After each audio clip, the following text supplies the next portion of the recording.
Eh oui, superbe ambiance avec la formation ambiance justement, mais j'ai en nom de mon invité, monsieur, alors attendez, je prends ma petite fiche, Olivier Testa, que je vais prendre à l'antenne pour pouvoir faire cette interview concernant les grottes d'Haïti dans un instant. Oui, bonjour Olivier. Oui, bonjour. Oui, voilà, je vous remercie infiniment d'avoir bien voulu nous accorder cette interview pour nous parler de ce formidable travail que vous faites pour Haïti, au niveau des grottes, de ce patrimoine souterrain qui, il y a une dizaine d'années de cela, était méconnu un peu, donc on peut le dire. Mais Oui. grâce entre autres à votre travail et à celui de votre camarade Caroline de Villiers, les gens vont pouvoir, de Villers, pardon, les gens vont pouvoir apprendre à connaître ce patrimoine enfoui dans le sous-sol haïtien. Oui, ben, il y a de très nombreuses grottes en Haïti. Les Haïtiens en sont totalement conscients, mais n'avaient jamais pu, étant donné que les gens ont peur d'entrer dans les grottes, ils n'avaient pas forcément vu ces grottes. Et donc nous, grâce à cette exposition, nous mettons des photos face aux imaginaires des Haïtiens. Et oui, c'est grâce à une exposition qui a eu lieu à la maison de l'UNESCO qui s'intitule, je le rappelle pour les auditeurs, Grotte d'Haïti entre imaginaire et réalité. L'imaginaire, je pense, enfin les imaginaires, c'est ce qui était dit à mon avis au niveau de la littérature haïtienne, donc concernant ces fameuses grottes. Et puis les réalités que vous permettez aux gens de découvrir, de confirmer. Ce sont deux choses qui se confrontent. On sait que l'imaginaire joue un grand rôle dans la culture haïtienne, donc c'est pas vraiment dérangeant, on peut dire. Ça permet au moins aux gens de rêver, d'imaginer les choses, mais au moins grâce à vos explorations aux photos que vous ramenez, on apprend à savoir la vérité sur ces grottes. Bah, il n'y a pas qu'une seule vérité, mais oui, tout à fait. Il est tout à fait normal que les gens s'imaginent beaucoup de choses sur les grottes. Dans tous les pays du monde, il y a des légendes, il y a des mythes sur les grottes, et c'est aussi l'une des richesses de ce patrimoine. Et oui, il faut dire aussi que ces grottes nous apprennent beaucoup sur l'histoire de l'île, parce que notamment sur la période précolombienne, on retrouve des traces très marquantes de la civilisation qui a précédé l'arrivée des Espagnols sur l'île. Oui, donc les grottes, comme dans beaucoup de pays, ont servi d'habitation pour les hommes préhistoriques. Puis ensuite pour les précolombiens, donc avant l'arrivée des Espagnols, l'île d'Haïti était peuplée par des Taïnos qui ont laissé leurs marques, des gravures, des peintures et beaucoup d'objets liés à des cérémonies qu'ils faisaient dans ces grottes, qu'on retrouve encore aujourd'hui. Et oui, d'après le dépliant que j'ai sous les yeux, vos explorations ont commencé en 2009, c'est bien cela? Oui, Oui, là, ça fait 5 bonnes années que vous menez des expéditions dans diverses régions du pays, notamment dans le Grand Sud. Vous avez déjà découvert beaucoup de grottes. Qu'est-ce que vous qui avez l'habitude de travailler dans d'autres pays du monde, comme vous l'aviez confié, aussi bien en Afrique qu'au Moyen-Orient par exemple, quelle est la spécificité de la situation en Haïti par rapport aux autres pays? bah, Haïti est un pays qui est constitué à 75% de calcaire, le territoire, et donc qui est très favorable au creusement de grottes. On trouve des grottes un petit peu dans toutes les régions d'Haïti. Nous, pour des raisons de temps, on s'est concentré pour le moment sur la partie sud de l'île, donc sur la Grande Anse, les Nippes, le sud, le sud-est. On a commencé un petit peu à monter vers le nord, mais pour l'instant, c'est le sud. On a découvert plus de 250 grottes, ce qui est tout à fait remarquable. Et oui, des grottes qui, pour la plupart, vous rendaient accessibles, visitables, avec le support des autorités locales. Ainsi, vous formez des gens pour me faire des visites guidées, pour que les gens, le grand public puisse, ou même les touristes, puissent apprécier ces trésors qui sont dans le sous-sol haïtien.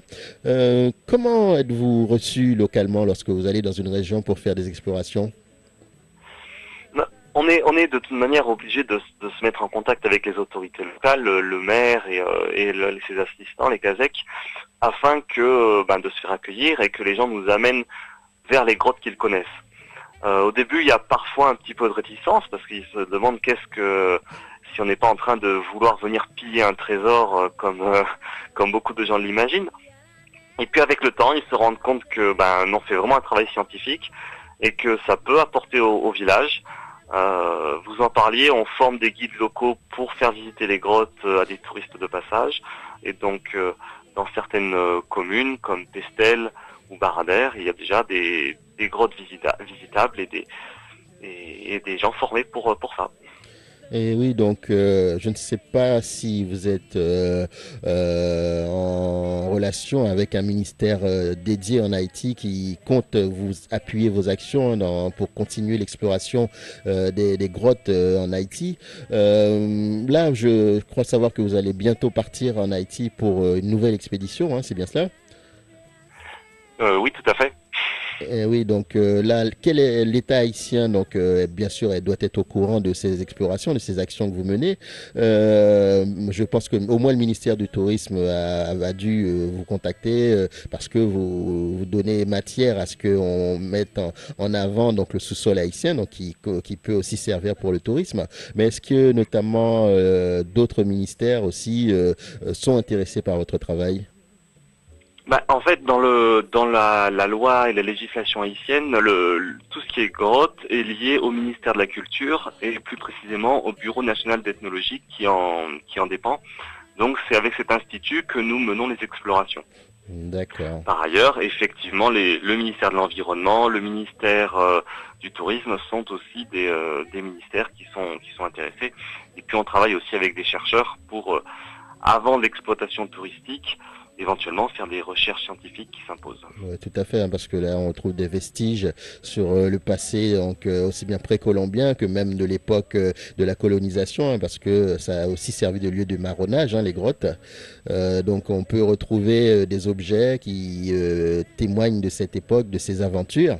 Et c'est vrai qu'avant de laisser n'importe qui rentrer pour s'emparer d'objets précieux qui pourraient nous apprendre beaucoup de choses sur Haïti, donc dans un passé plus ou moins récent, il est important d'abord de mener des travaux scientifiques hein, pour pouvoir justement sécuriser les lieux, les exploiter au mieux donc ces vestiges et ainsi donc enrichir le patrimoine historique et culturel haïtien.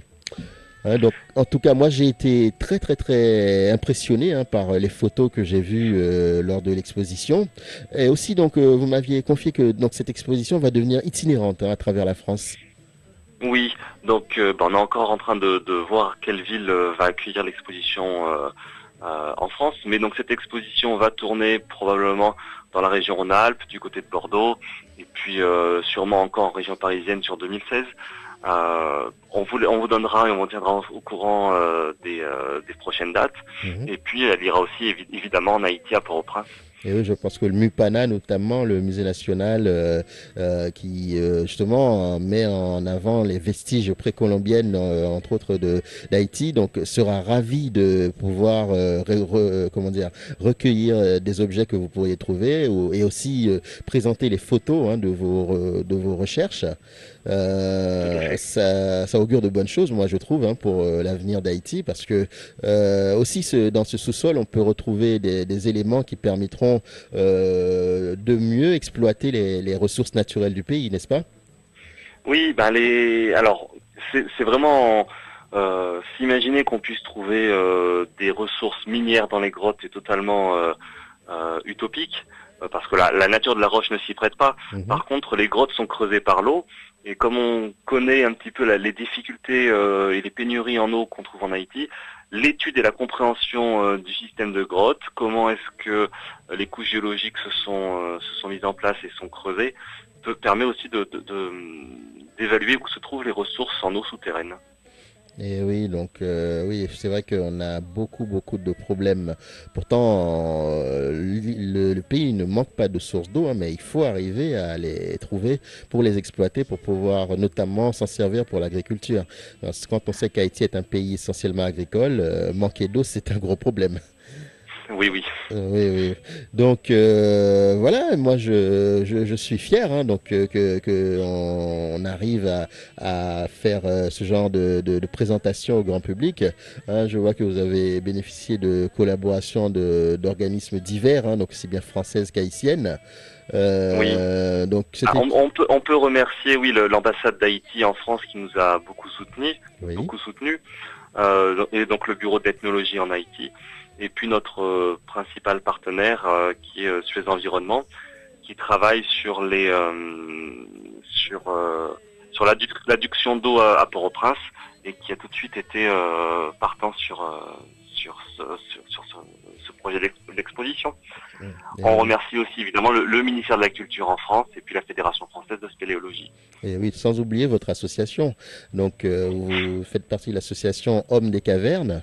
Hein, donc, pour vous joindre, il y a notamment un mail qui est info@homme-des-cavernes.org. Et puis, vous avez un site internet, enfin, l'association a un site internet Oui, qui est www.homme-des-cavernes.org. Voilà, donc, tout à fait. Olivier, vous souhaitiez rajouter autre chose pour nos auditeurs? Bah,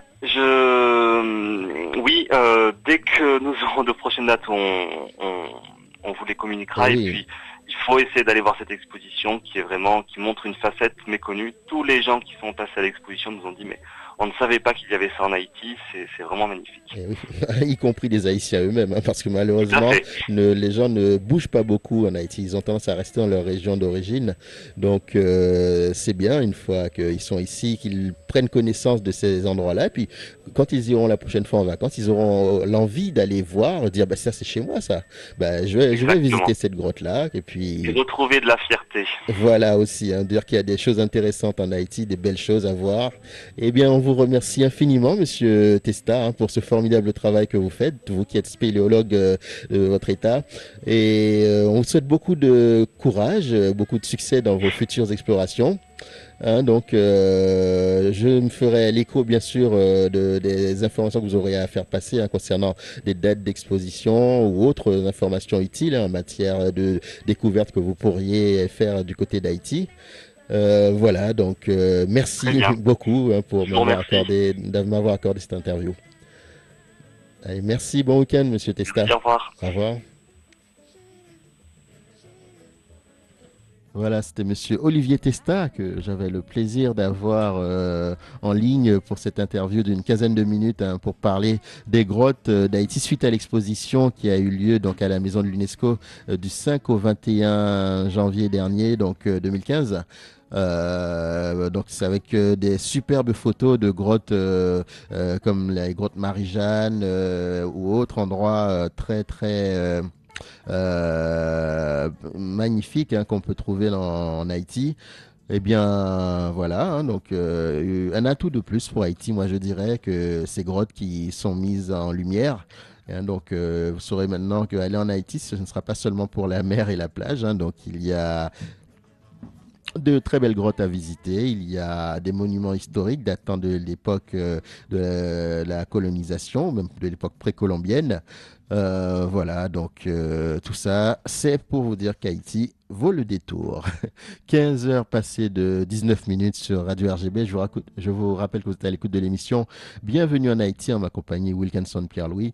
Et on repart en musique. Donc, on continue d'écouter la musique carnavalesque de la formation Ambiance qui s'intitule donc Affichez-vous.